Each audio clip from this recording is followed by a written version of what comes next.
Alrighty, bros and bras, my name is Maneuver. This is my current host body, I guess. This is my boy Jupiter. He's my favorite e-board. He's pretty beat up, but still got lots of power. He still gets me over the hills, which is the main thing. Yeah, I also got my sling on me, which is my second favorite hobby, or third, I guess, behind e-boarding and fighting panopticons, I guess.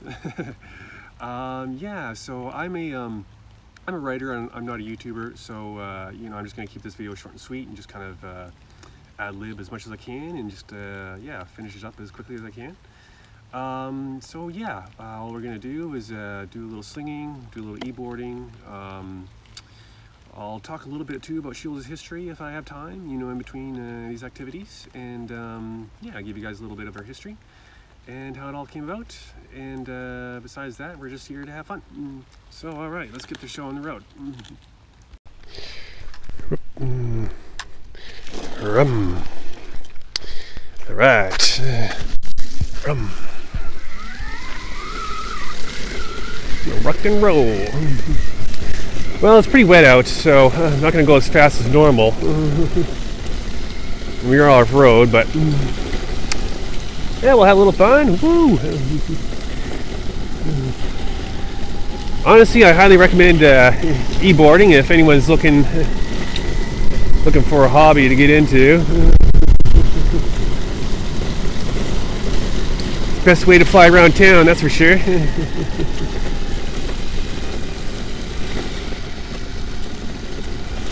Woo!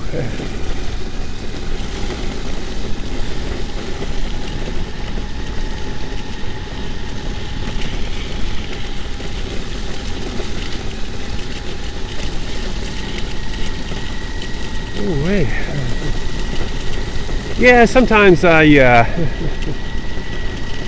daydream and e-board at the same time. It's not the safest thing in the world, that's for damn sure, but I do it sometimes. But on that rare occasion where there's no rain or anything like that, and you can whip around as fast as possible, hitting 35k on some off-road trails. That's when it's perfect. Yeah, that's when you're going too fast, you can't daydream, that's when you really get into the moment, and yeah, that's what it's all about, just getting away from the info war, even just for a little bit. Yeah. Oops, slide it. There we go. Yeah, getting up there.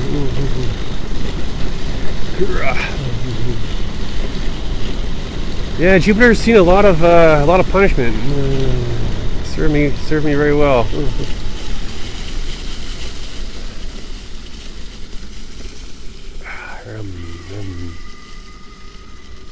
Alrighty, guys. Place we're going is over here. Yeah, and this is the bad part about an e-board is that it fucking weighs 20 pounds, but. Yeah, it does suck when you gotta carry it. What we'll do is, once we get away from this main trail, I'll just hide my board, and then we'll just have a nice little walk down to the river and show off my shepherd sling. Geez, you know what? Now that I think of it, I should have tried to do those two things at the same time. Like e-board slinging. Yeah. I think I just invented a new sport. Yeah. Yeah. Yeah. Whew. Okay. Just go over here. Yeah. Alrighty. Over here. Whew.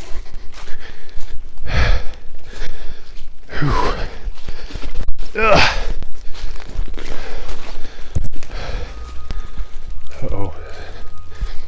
Forgot to pick up rocks, but I think there's some down here. Alrighty.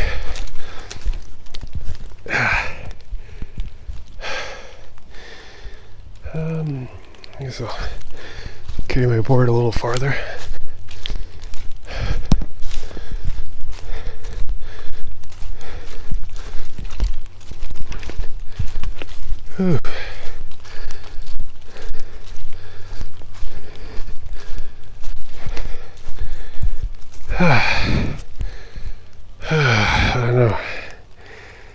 should, I think I'll just lean it up over there. Alrighty, I think I'm going to need 2 hands for this. I'll be right back. Alrighty, so I just kind of took my board and just kind of snuck it away behind a tree. No one will find it. And that way I don't have to carry it with me throughout the forest. I can just pick it up on the way back. Yeah, I kind of regret, making this video late autumn. I should have done it early autumn when it was really beautiful out here. Oh well, live and learn, I guess. Yeah, so, this video, it's just for me to kind of introduce myself a little bit and give just kind of a brief history of Shieldwall and how it came about. But I mean, the main thing is just, me sharing my hobbies and just kind of, chilling a little bit and having some fun.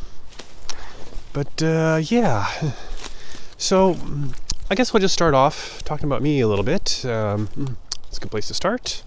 Kind of like the way a writer would do it. Establish the hero before he crosses the threshold.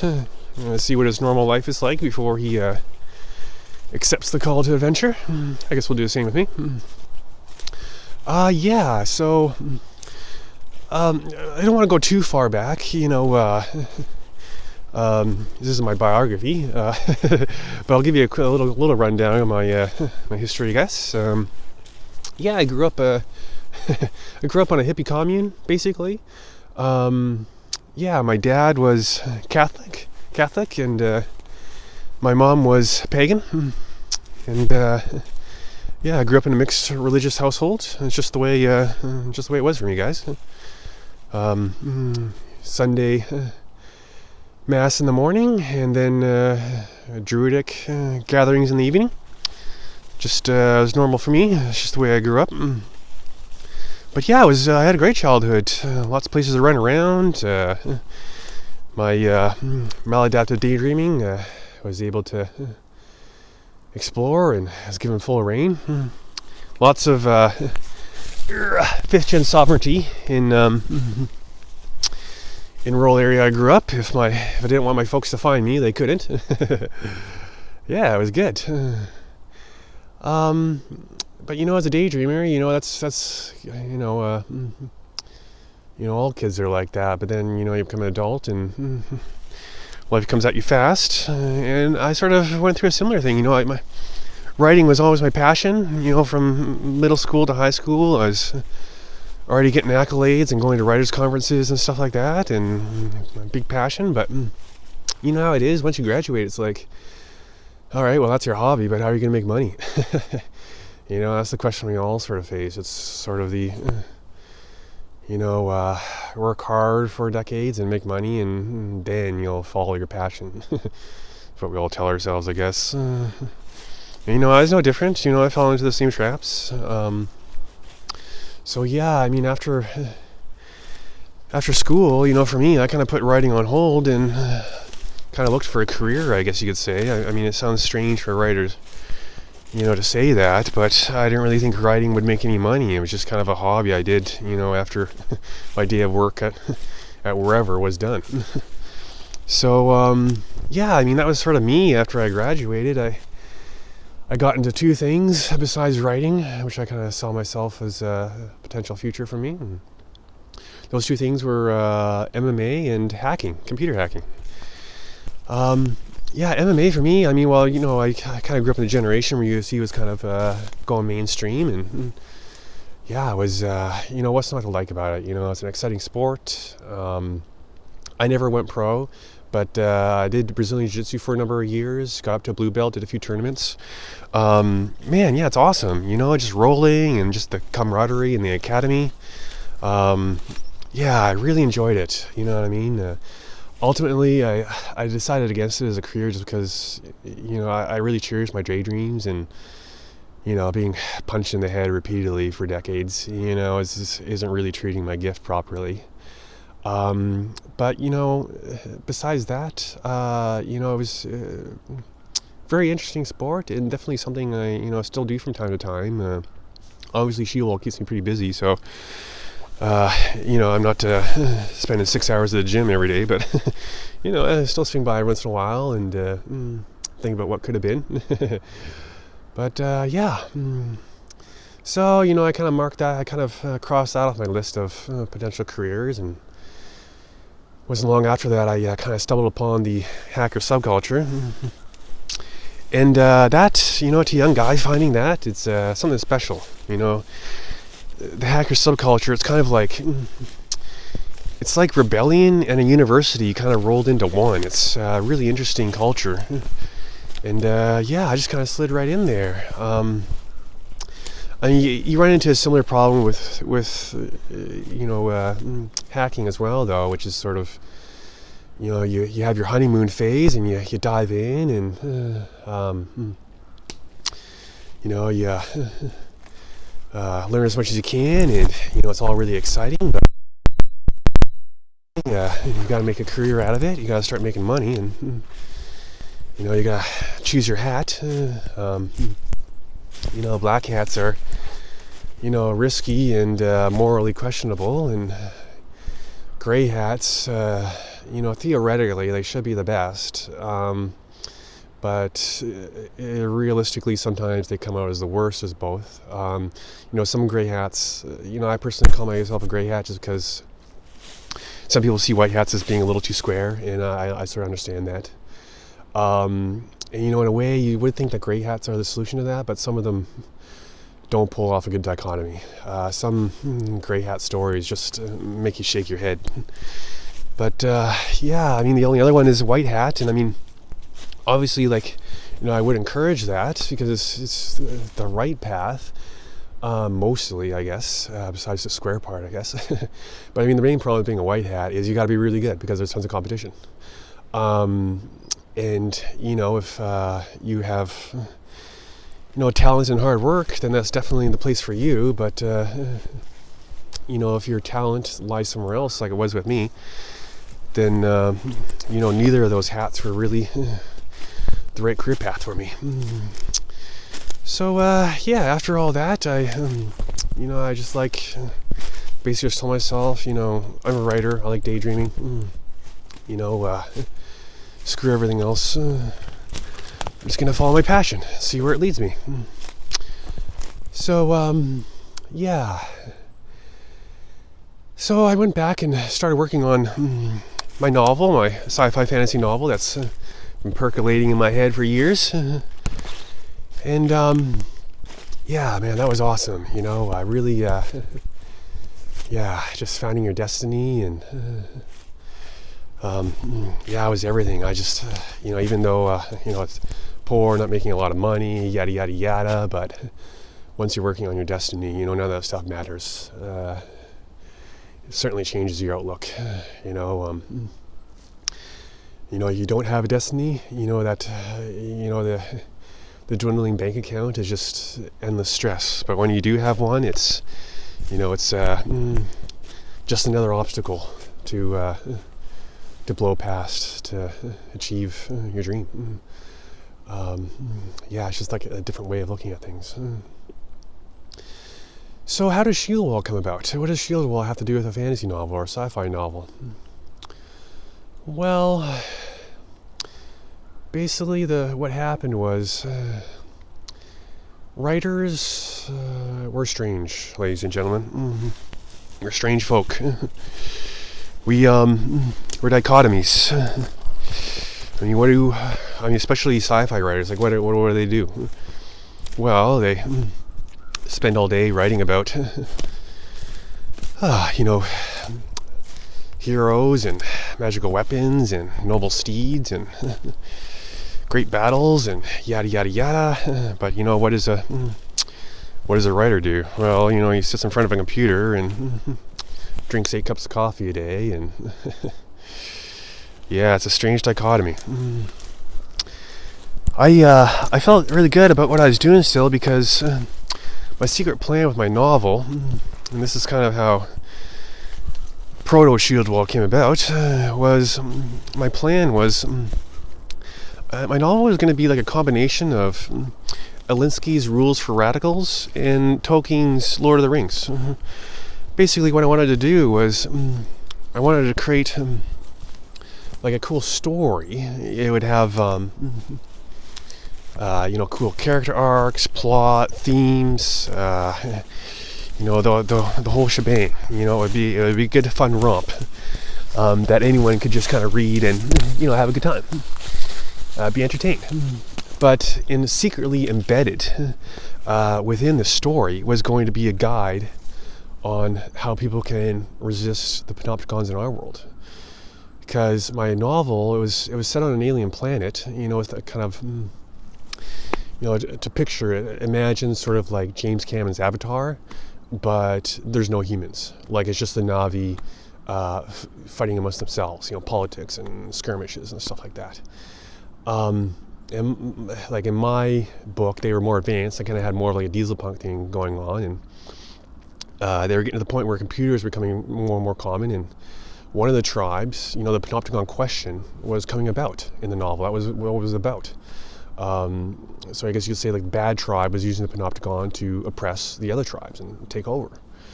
And so where Alinsky's Rules of Radicals came into this was, even though it was going to be a novel, it was going to be embedded in there, a guide on how to resist Panopticons in our world.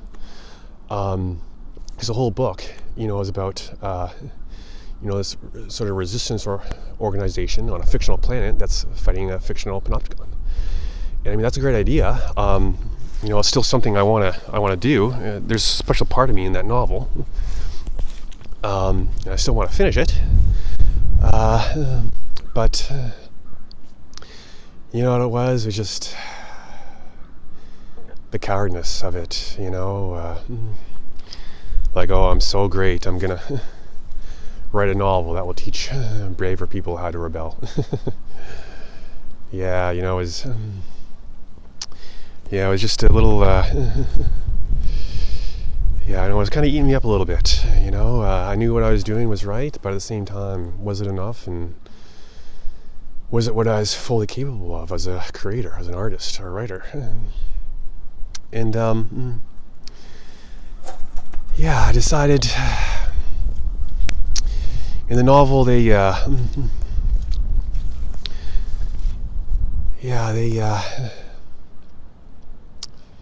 what it was one day I just kind of thought to myself, like the real world, like I was creating a fictional resistance organization to fight fictional Panopticons, but the real world needs a real resistance organization to resist real Panopticons. And I just eventually one day, like, I don't know if I was angry or sad or just right, or I just decided, I just reached into my novel, I grabbed the resistance organization, and I just like, no, this isn't going to be fiction. This is going to be non-fiction, and I'm going to do it for real.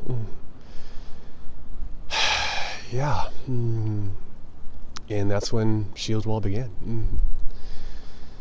Took it out of the pages of my novel and put it up onto a website. Had to change a lot because, the novel, there's no humans, right? So it's all aliens. So I had to rewrite a lot of things and had to change the aesthetics a lot. But that's how we ended up here.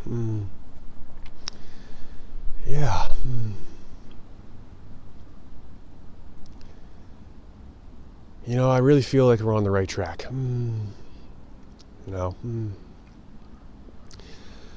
Since I started doing this, I'm gonna be honest, like my depression ended when I started working on my novel. Because, I know that's what Calliope really wanted me to do, and I really felt that I was fulfilling my destiny. But once I started Shieldwall, like that really cemented it. That was, I have a little, there's always some bumps on the roads, and some days are better than others, but let me tell you, I wake up every morning just excited to fight. It's it's not just that we're having fun. It's not just that we're doing it for a good cause. It's also posterity reasons. Like people look at my wiki page, like, I want them to see something cool there. And that's what those three things, are what it's all about. Yeah, so here we are, guys. That's the story of Shieldwall and how it came about. And so just have to wait and see how cool and how powerful we become, what kind of levels of synchronization we reach. It's going to be a long-term thing. I really like to think that I'm like some sort of like Neo Hannibal for like information warfare or something. But the truth is, it's everything about me is more Fabian. Shieldwall can be molded to people's individual wills. Like, it's flexible, it's decentralized, it can be molded to different people's goals and destinies. But that being said, what I want to do is I want to provide a master plan that Shieldwall can always fall back on. You know what I mean? I know there's going to be other leaders and stuff like that, and our tactics and strategies are going to change over the years, but all I want to do is just, provide a place where Shieldwall can always retreat to safely, and, type of high ground or strategy will always be there for you guys. So, that's how Shieldwall came about. So, gist of the story is that, Dennis the Menace grew up, and now he's fighting panopticons, and he also likes to write novels. Too long didn't read, if anyone wants a synopsis. Alrighty, so I know it's pretty muddy down there and it's low tide, but I'm pretty sure we can find some rocks on the stream bed here. Hopefully more than 2 or 3. I want to give you guys a little bit of a slinging show. And yeah, so I'm just going to put this down and get the camera set up, get my sling set up, and we'll go throw some stones. Alrighty, guys. Thanks for listening to me rant, and let's start slinging some stones in the river and have some fun.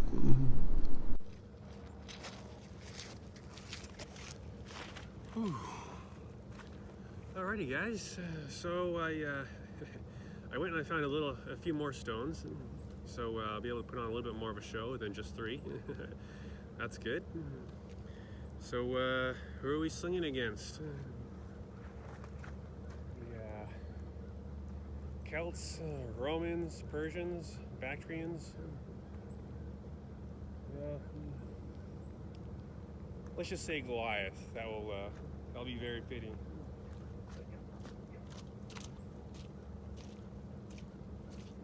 Alright.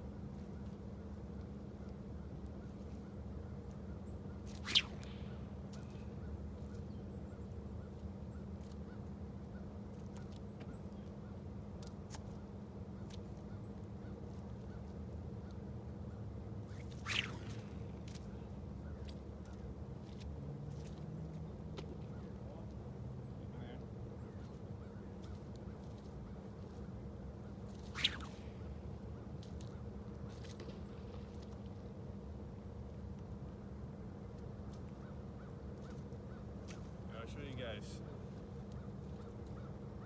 2 small ones. Watch the chaos unfold.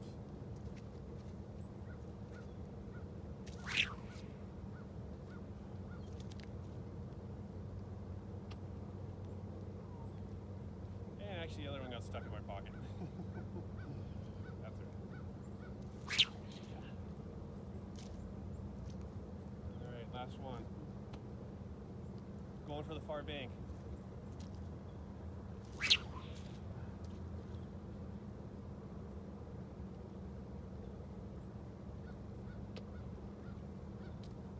Close. Whew. Oh, buddy. Yeah, it's good. It's good. Interesting hobby.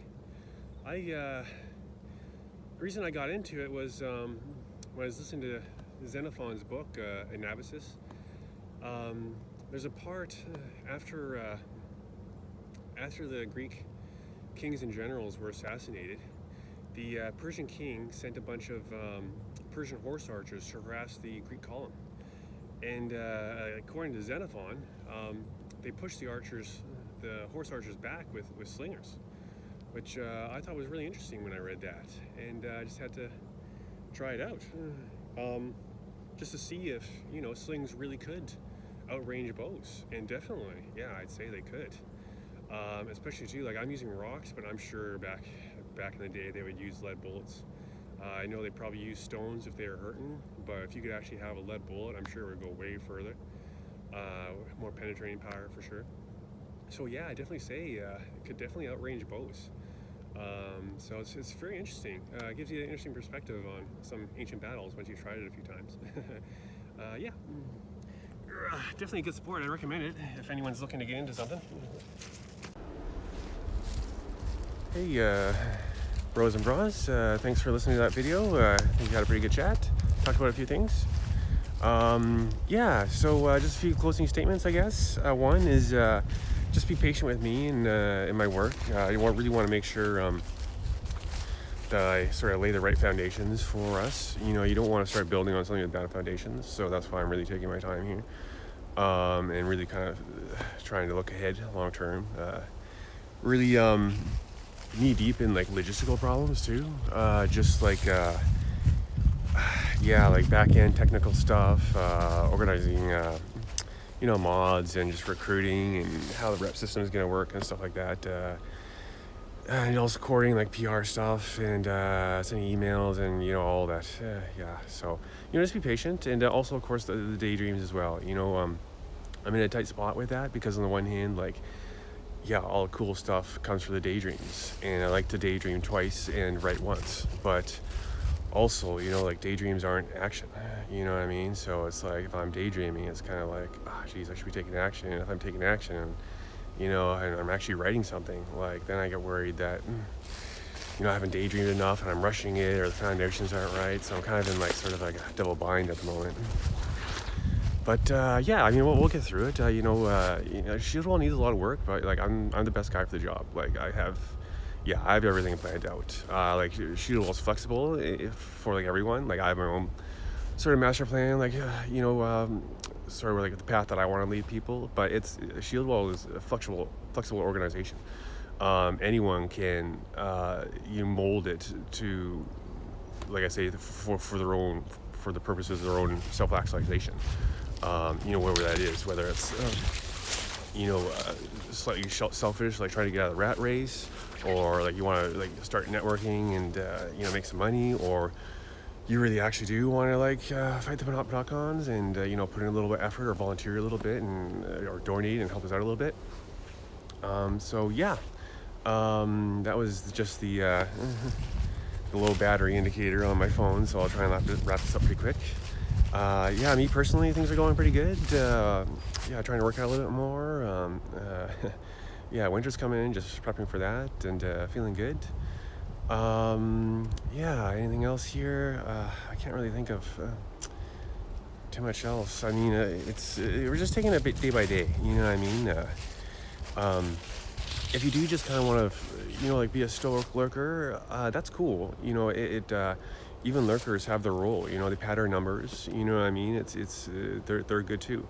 And also like I come up with something cool like at least like once a month or something like that. You know what I mean? So it's just stay and wait for more content if that's all. You know what I mean? I'm just happy here to entertain people.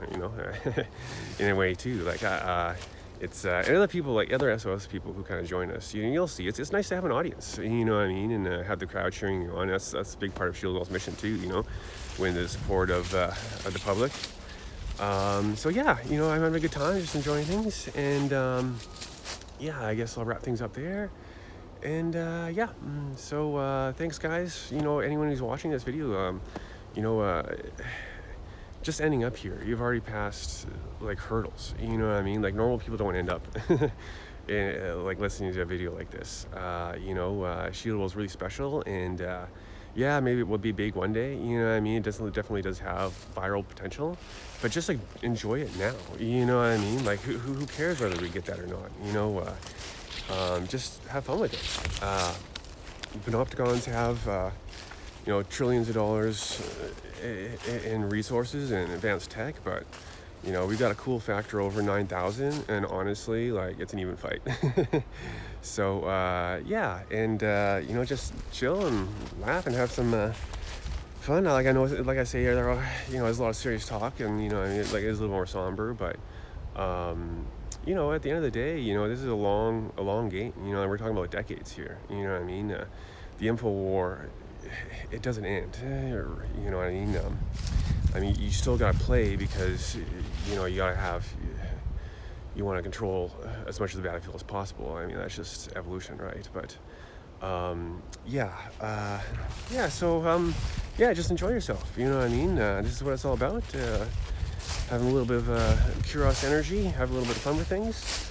Yeah, and hopefully achieving some of your own goals and dreams along the way. So yeah, gonna end things there. Yeah, thanks a lot, guys. And obviously, this isn't like the last video. I'll be making lots of them, so I don't know. This thing seems really sentimental for me at the moment. I don't know why, but anyways. Yeah. So talk to you guys in another video soon, and talk to you guys in the group chat as well. And just stay put and just wait for me to keep cranking out cool new stuff every month, new memes and. New sec defenses, mimetic attacks that I'll be spearheading. And yeah, just either just enjoy the show or chip in when you can, or donate and help if that's something that you're capable of doing. And yeah, just enjoy the show or enjoy the ride. Either one. All right, guys, talk to you in another video soon, and peace out for now. Thanks for watching the video.